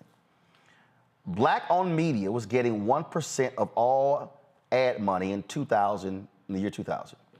24 years later, it's 1%. So what I say to black people, if we're gonna be sitting here talking about what black-owned media should be covering, then we need black people saying, let's fight for the money. Let's challenge these companies when it comes to the money. Let's challenge Magna and every single company that they represent to ensure that they are providing funds and advertising dollars to black-owned media. This, Gavin, is why we can't hire staff. It's because we are not getting the resources that white media is getting, and we're making do by rewriting other people's stuff. Yeah, and Roland, it's really hard to follow what you just laid out and what Mustafa and John Quell added. I want to first thank you, Roland, for clearing all of this up through your commitment to journalistic excellence. You had a lawyer on last night when you were breaking down this story, and I was watching this segment, and while a whole host of other news outlets were reporting the salacious rumors and jumping to conclusions about what the raids yesterday may have entailed, you and your guest, were very clear in conveying to all of your viewers that we could not jump to conclusions, that it was imperative for us to listen to the authorities, for us to, not conclude anything other than what they had said. And so I want to thank you for doing that. And I want to thank you for refocusing this conversation to where I think it ought to be, right? Which is on the money, on the resources. And there's such clear parallels to the conversation we were having earlier and to the conversation you had last week, the ongoing conversation about the underinvestment in HBCUs, right? Yep. And so I think it's important for us to understand the ways in which all Black institutions remain underinvested, and it's intentional. And I'm really tired of, our community always sort of being last on the, the order of funding. I think it's a call to action. It should be a call to action. I think we're going to be talking to an entrepreneur later tonight who's launched a toy business right in the Midwest. And so I think it should be a call to action even for us in our community to remember we got to start businesses so that we can go to Black-owned media and we can pay for advertising, because we're not just going to be able to rely on, the goodwill or good nature of those outside of our community. So I think it's important for us to remember that too. But, when it comes to this, when it comes to HBCUs, when it comes to so many other Black institutions, I'm just tired of this underinvestment. And that's me sitting here saying this. For you, Roland, I cannot imagine the what you have overcome in building out your platform. And I want to just thank you for giving us this space to talk about this issue and so many other critical ones that other outlets are not covering. And it goes back to what John Quell and Mustafa were saying, which is we live in this 24-hour news cycle. We live in a culture in which collectively we all just kind of don't want to read, right? We see these snippets on social media. We hear these sound bites. The media latches onto that sensationalism.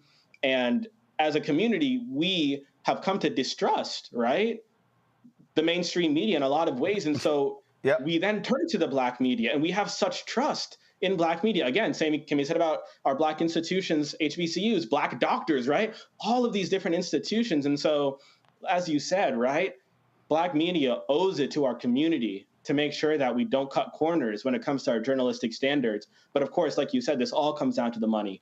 And I'm tired of our community settling for scraps. Well, I just, the thing for me, and I'm going to show y'all something in a second. The thing for me, Mustafa, that, again, and I take this personal, is that we have to understand when we post it, people believe it. So you got to be careful reposting something that, or putting your byline on and aggregating and putting it up in the Washington Post. I don't care if it's the Washington Post or the New York Times or Wall Street Journal. They can get it wrong too. And that's the point. People are trusting us. And so this is not about, oh, hey, my sources got me the information about the sale or revote, but it's a perfect example. What is being reported is wrong. The sale is not final. It's wrong. Facts matter. As you said, we are trusted voices. We are ambassadors in many instances to our communities, and of course others are as well. And when we don't live up to the hashtag Black excellence, then we're doing a disservice to our people. We're doing a disservice to our community, and we are allowing those who would continue to try and deconstruct our communities, to dismantle our communities, and to make sure that our communities are not moving forward in a direction that is going to be helpful. We're helping them to be able to achieve their aims and their goals. So we have to check everyone. We got to double, triple check, the information, but we also got to be mindful of how we're sharing that information and how it will have impacts inside of our community. So we have a lot of work to do, and I hope that folks, as was shared before, actually start to read. I know you're tired. I know you're trying to put food on the table and keep the lights on, but we've got to make sure we're doing our own due diligence to make sure that what is being injected into our communities is something that is helpful and not something that will continue to hold us back. Final point on this that I need to address right now, and you heard me say it earlier, that Magna Global they've been having their equity inclusion upfronts. Now, when we started this thing, this Black-owned media collective, we were very clear. We were talking Black. We were not talking everybody. But what you've seen how this thing is morphed into, oh no, it's equity, it's everyone.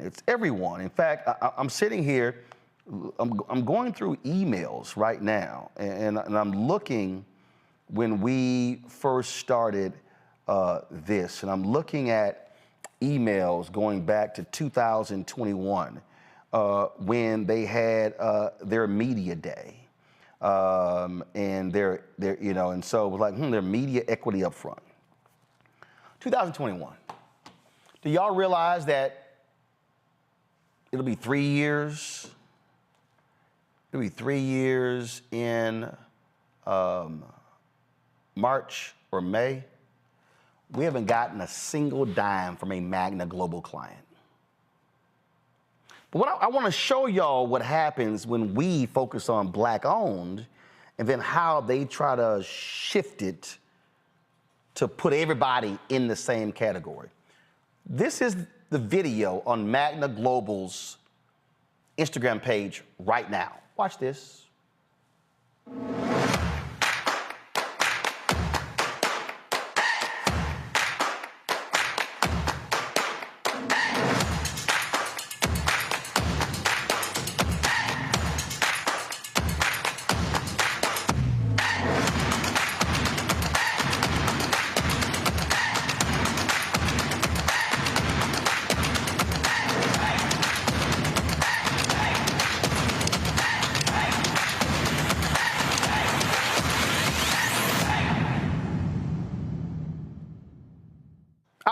hope y'all didn't miss that. Did y'all see the key thing right there? I'm gonna play it again just to make sure that y'all didn't miss it. And I'm gonna go down my panel to see if each one of them caught what I caught. So let me play this again for y'all.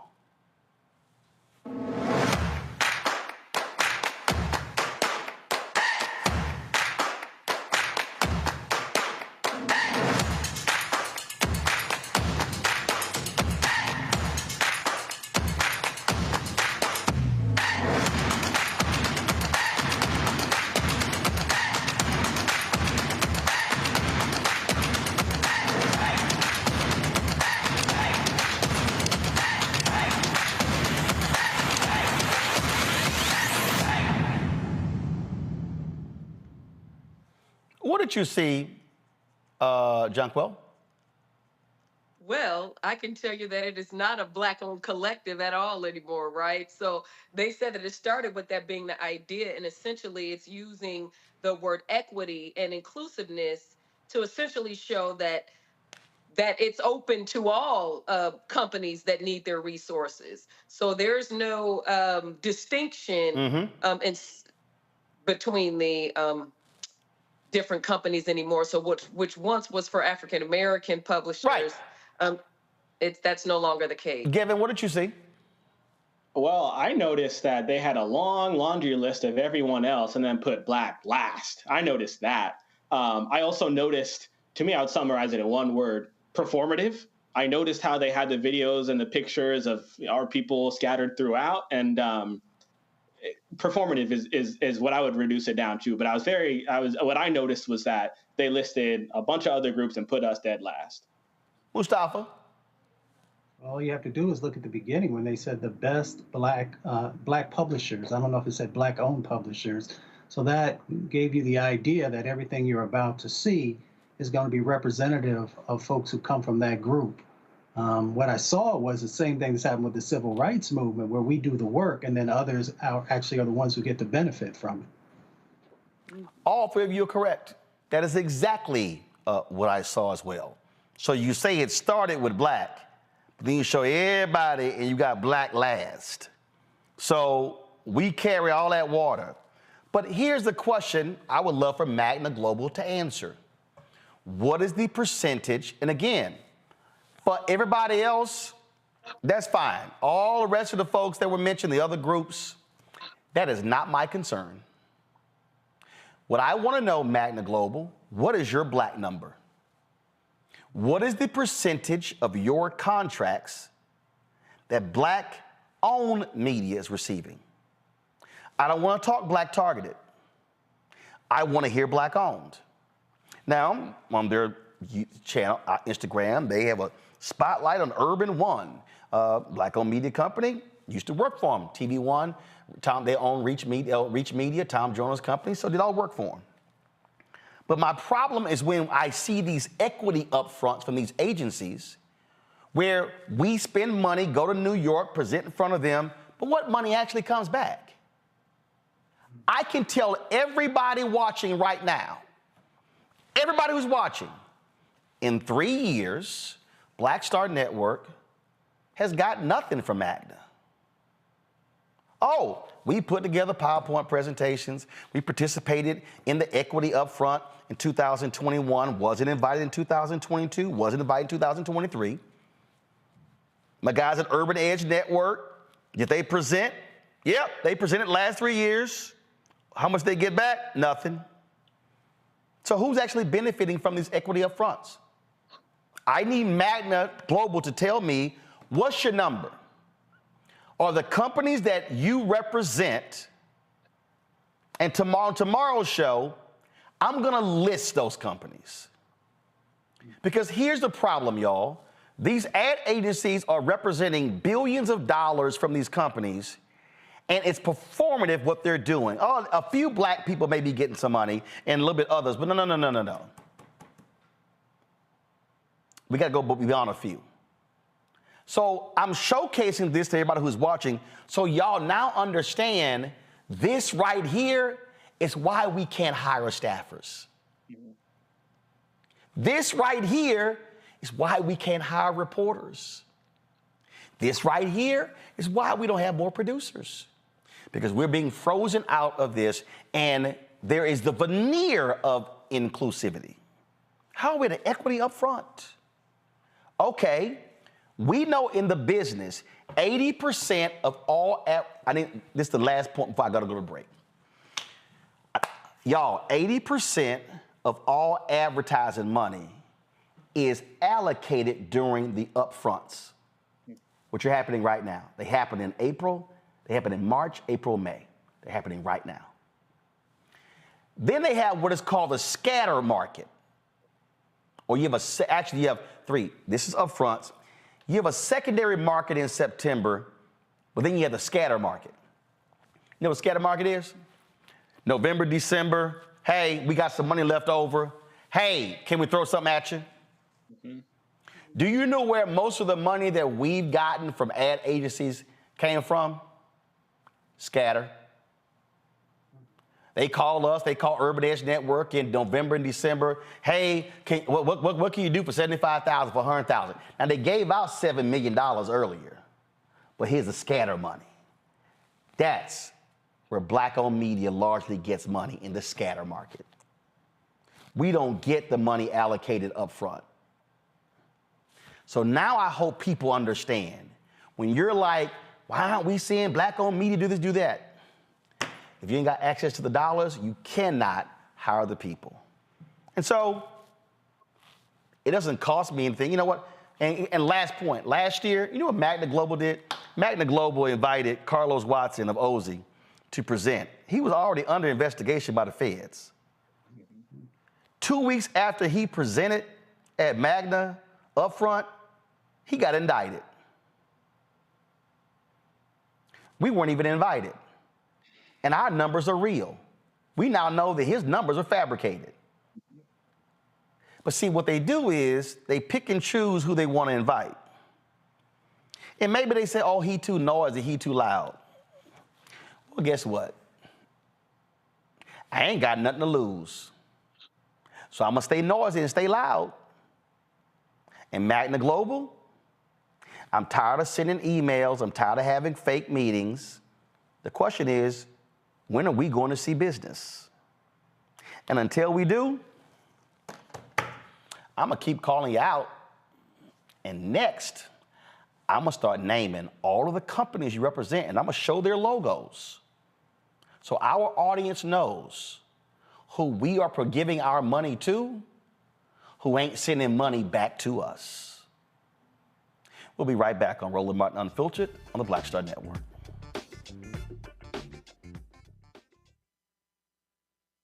As bad as Trump was, his economy was worse, and Black America felt it the most. He cut health insurance while giving tax breaks to the wealthy and big business. He stoked racial violence, attacked voting rights, and if reelected, vowed to be a dictator and, quote, get revenge. We can't go back. As president, I put money in pockets, creating millions of new jobs, and capped the cost of insulin at $35 a month. There's a lot more to do, but we can do it together. I'm Joe Biden, and I approve this message. When you talk about blackness and what happens in black culture, we're about covering these things that matter to us, speaking to our issues and concerns. This is a genuine people-powered movement. There's a lot of stuff that we're not getting. You get it, and you spread the word. We wish to plead our own cause. Too long have others spoken for us. We cannot tell our own story if we can't pay for it. This is about covering us. Invest in black-owned media. Your dollars matter. We don't have to keep asking them to cover our stuff. So please support us in what we do, folks. We want to hit 2,000 people, $50 this month, raise $100,000. We're behind $100,000, so we want to hit that. Y'all money makes this possible. Checks and money orders go to P.O. Box 57196, Washington, D.C. 20037-0196. The Cash App is $RM Unfiltered. PayPal is R Martin Unfiltered. Venmo is RM Unfiltered. Zelle is Roland at RolandSMartin.com. Hello, I'm Marissa Mitchell, a news anchor at Fox 5 DC. Hey, what's up? It's Sammy Roman, and you are watching Roland Martin Unfiltered.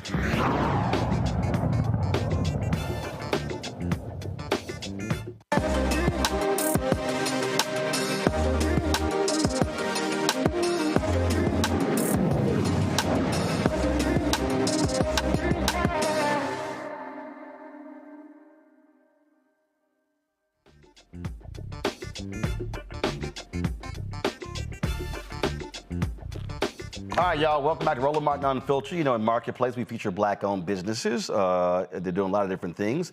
Joining us this week is the president CEO of Just Play Entertainment, Leah Avery, joining us from Chicago. They have created a game. It says party game for the culture, hip-hop Did you know hip-hop charades. charades remix? Here's their video. On the real, that's what it is. Okay, so when things are not going good with your mood, whatever, I'm about to put this on okay, if I'm going somewhere by myself, I am solo. I'm about to be about here like Pastor. I'm not fake. Real? Okay, but I grew up in the hood. Real gangster. Or guess the acronym and win 2 points. You need red? All right, then. So, Leah, tell us about Hip Hop Charades. How did this come about? All right, so Hip Hop Charades is a family-friendly game that brings families closer together. You have to outguess your opponent with the most hip-hop lingo to win. And I came up with the idea. I was very shy growing up, and games would always help me get out of my shell.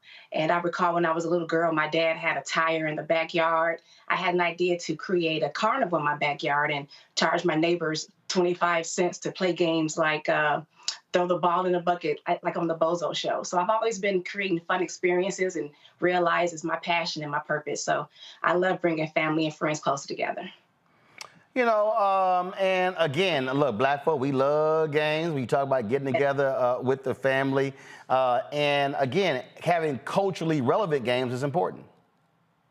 Very, very. A mom even told me that she purchased the game and she had a troubled relationship with her daughter.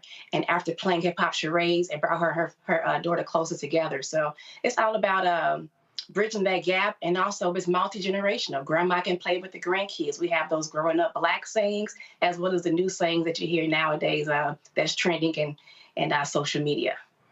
Absolutely. Questions from the panel. Gavin, you're first.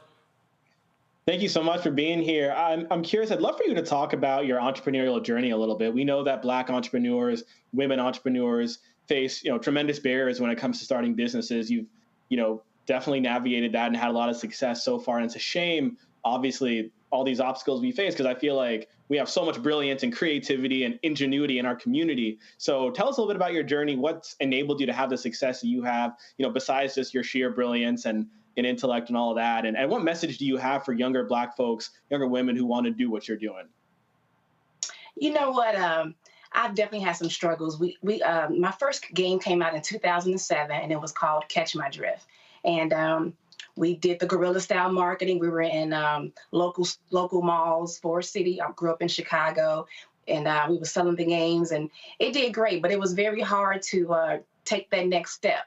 The income, the income revenue wasn't there for me to scale the brand, and I had to come up with different ideas to reach a wider audience. And what helped me grow was hosting game nights. We would host game nights in Chicago once a month, and we'll play hip hop charades, but also other games that brought back nostalgic memories like musical chairs and Battle of the Sexes games. So even to this day, there's still a struggle. But after COVID, during COVID, it was great for all Black card game creators to really blow up, and that's what's really been happening. And a lot of my peers that has these cool games, we actually stick together. There's enough money for everyone, so we realize, if we stick together and host events together, we can grow together instead of feeling like there's competition. So we've been able to co-partner and co-brand with other businesses to help us grow as well and reach a wider audience.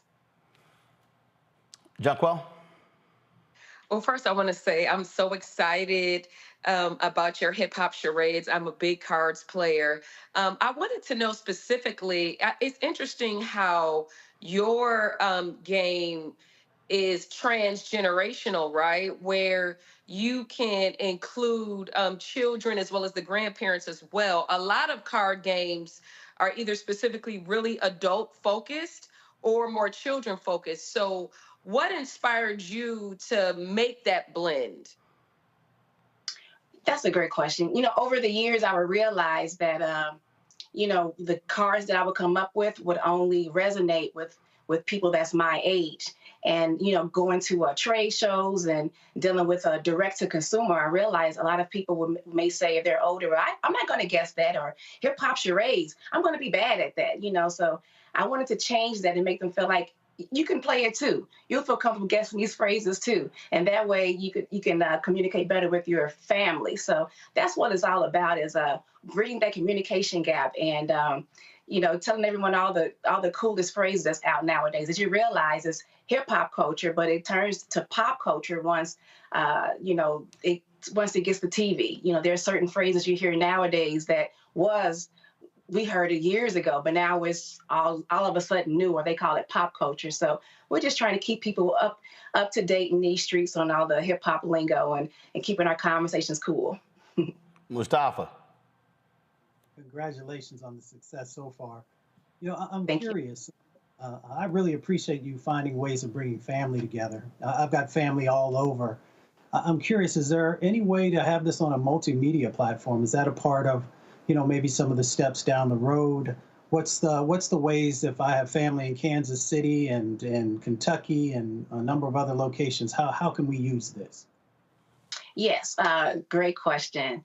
So yes, we are working on getting some investment dollars together so that we can actually turn Hip Hop Charades into an app. Most importantly, we also have an idea to create a Just Play, a Just Play arcade. So it's going to be an app, but not just playing hip hop charades, but a whole plethora of games created by us, for us. So working on that and working on getting investment dollars for that as we speak. And then we also host events. We host virtual events as well, and also in person. So we can bring the family together, host a birthday party online, and create an experience to remember. All right then, folks, it is Hip Hop Charades. Where can people check it out? And of course, you got a discount for our Roland Martin Unfiltered viewers? Absolutely. You can go to hiphopcharades.com and put in promo code RMU. You would get a 15% off discount if you purchase a game and or event. We're actually in Chicago, Atlanta, and Nashville. So we also travel and host team building events as well, and special events to celebrate special occasions. All right then. Well, Leah, we appreciate it. Good luck with Hip Hop Charades. Thank you. All right. Appreciate that. Thank you very much, folks. We come back. Deion Sanders says, my son ain't going to some NFL teams. He damn skippy. He right. That's next on Roland Martin Unfiltered on the Black Star Network.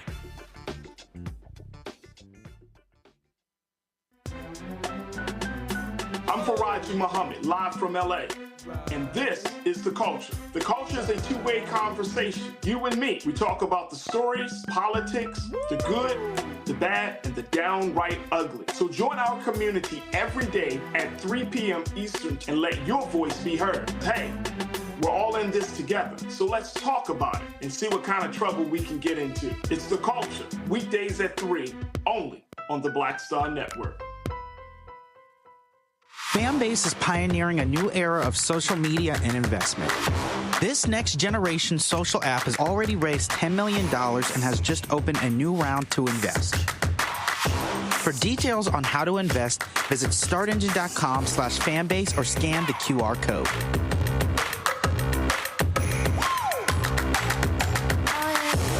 Another way we're giving you the freedom to be you without limits.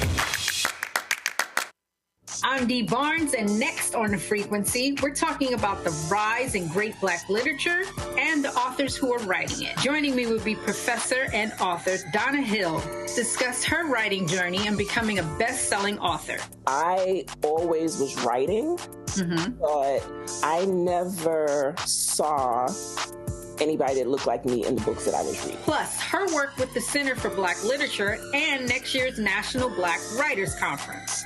That's right here on The Frequency on the Black Star Network. Hello, I'm Paula J. Parker. Truly proud on The Proud Family, Louder and Prouder on Disney+. And you're watching Roland Martin Unfiltered.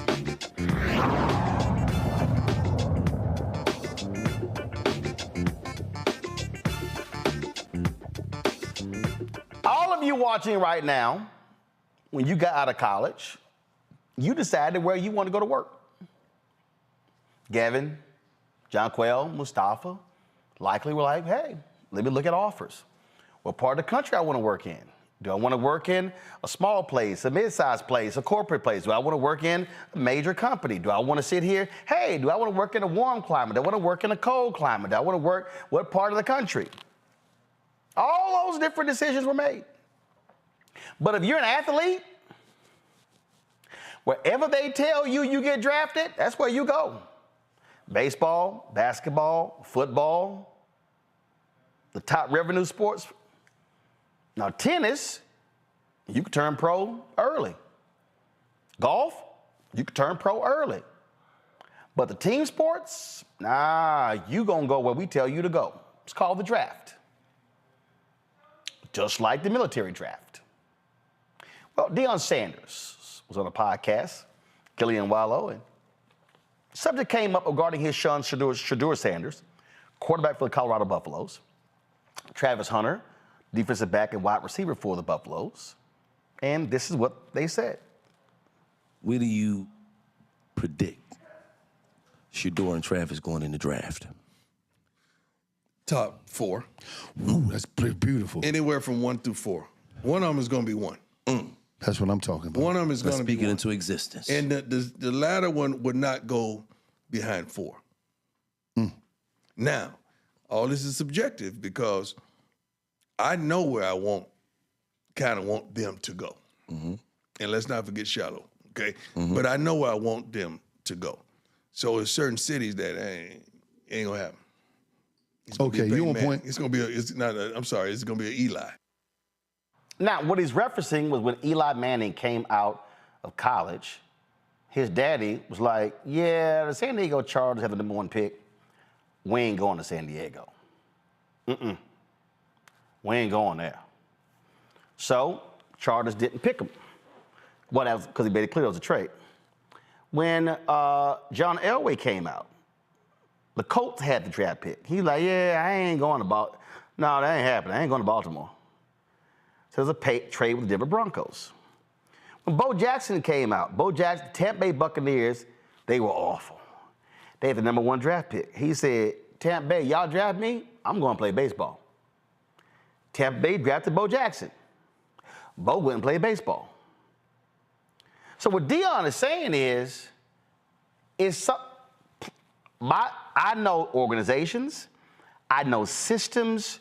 This is where I want my son and where I want Travis Hunter to go. Now, a lot of folk have taken offense to this because he dared say that. He dared say it. Well, I think he's right. I remember watching an NFL draft. Was it Zach LaVine? I think it was Zach LaVine. Man, when they had a pick, Zach LaVine, if I find it, y'all look up, I think Zach LaVine was supposed to get, I think the Timberwolves drafted him. My man was pissed when he got drafted. I think it was Zach LaVine. And the video was, he was, awful team and it's cold as hell. And my man was like, hey, I ain't trying to sit here and go to that particular place. Those things, they've happened. I think it was Zach LaVine. It was some player. We've seen it before. But they basically force you to go where they tell you to go. And then in the NFL, they signed the rookies to a 5-year contract. 5-year deal. So unless you trade it, you'd have 5 years. There's not a single person watching that will want to be at a job 5 years and you hate it. You don't like the city. You don't like the company. You don't like your employees. The facilities suck. You ain't staying there 5 years. That's what happens in sports. So, Mustafa, I'm with Deion 100%. Hell no. We're going to tell certain teams, don't pick my son because he is not coming to your city. I'm with Deion. I mean, I totally get where Deion's coming from. You know, the beauty of having a parent like Deion is that he's an informed advocate. That means that he understands the system. He knows the various cities. He also understands that when you're becoming a professional athlete, that you have maybe 3 or 4 years for the average career for most athletes. So you got to make sure that you're making the right decisions for you. And that often means that, you know, just because somebody says you're going to be in a certain city, that might not be the right one for you, might not be the right program based upon your skill set. And it can also play a big role in how long you actually are in the league, whether it's in the NBA or, you know, it's in the NFL or whatever the situation might be. So I'm glad when people have these informed advocates who will stand up for them and help them to make the right decisions, because they have lifelong consequences, either positive or negative, that come out of it. I mean, here's an example. Jonquil. When Vince Young came out of the University of Texas, led them to the national championship, Jeff Fisher did not want him at all. Bud Adams, the owner, did. Now, here you got the Titans used to be the Houston Oilers. So Bud wanted him bad. Bud owned the team. Owner made the decision. Fisher hated Vince Young, gave him hell, was constantly dogging him. Vince Young's married to my cousin. And Vince Young has talked about how he had to deal with that. The reality is his career was stunted because he had a head coach who hated him, who didn't want to draft him at all. Now imagine if Vince Young goes to a place where the coach wants him. Totally different environment. Happens all the time. There are coaches who don't want certain players, but management drafts them. Now they got to deal with the coach. Now you got attitude. Happens all the time. I believe that Deion is absolutely right. He wants his son and Travis Hunter, who he looks at as a son, to be in the best position to be great. And what he's saying is some teams we're not going to play for. And I think more athletes should do this because they should not be forced to go to places just because of a draft. Well, look at what we all have just seen play out in the media with Russell Wilson, right? The coach with the coach there in Colorado couldn't stand him, right? Wanted him, spoke out publicly against him, saying he was too focused on his family. Why is that? Why is that something that someone would speak ill of or publicly against him? They wanted him to return portions of his contract, millions and millions of dollars, and really just made it miserable for him. And we're used to seeing Russell Wilson being a star, you know, so certainly whatever environments, the environments that you're placed as directly correlates to your success there. Secondarily, as it relates to Deion Sanders, I mean, Deion Sanders is a legend, right? There's only one Deion Sanders. There's only going to be one Deion Sanders. So not only does he have the knowledge, the skill, the connections, but also, lastly, ever since these NIL deals have come along, college and high school athletes have more leverage now, right? A lot of them are millionaires. And so I do think that does put them in a different position than maybe 6 or 7 years ago, right? Well, first of all, a lot of not millionaires. But to your point, it used to be, man, they broke, they got no choice. Correct. Now it's a different conversation because, I now don't have to take a deal for financial reasons. And you're absolutely right. That's what's changed the game. Correct. Gavin. Yeah, more of this. And I want to expand this out even further, right? Like this is an example of Black athletes harnessing the leverage that they have, right? Because we know there'd be no NFL, there'd be no NCAA without Black athletes. It also reminds me of the news we heard recently where Derek Johnson, the head of the NAACP, is now telling athletes at the college level, I guess high school seniors who are looking to play in college, to stay out of Florida.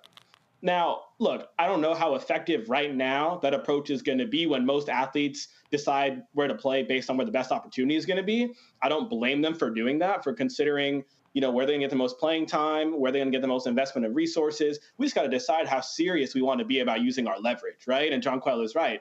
Athletes have a lot more leverage now with NIL.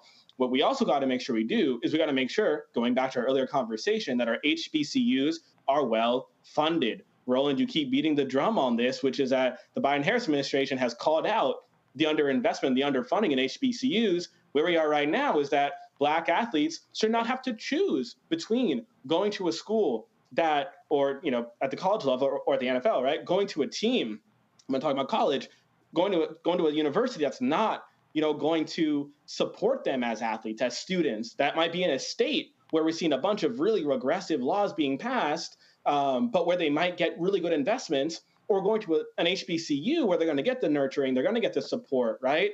But that doesn't have the resources. So we got to close that gap, right? And I'm really glad, Roland, that you brought this up as a topic for tonight. A little known fact about myself is that I spent my first 2 years out of college working for the NFL.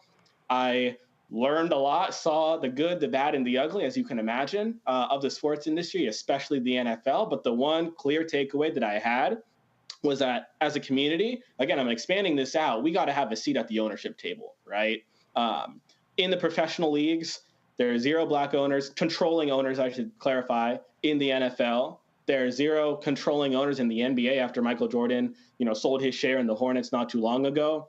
There's 0 controlling owners in, the MLB. Sheila Johnson, Black woman, right? She is the governing owner right now of the Washington Mystics. We need more of that, right? When you look at the sports industry writ large, we need to have more Black owners, well, a Black owner in the NFL's context, and a critical mass of Black owners who have seats at that table.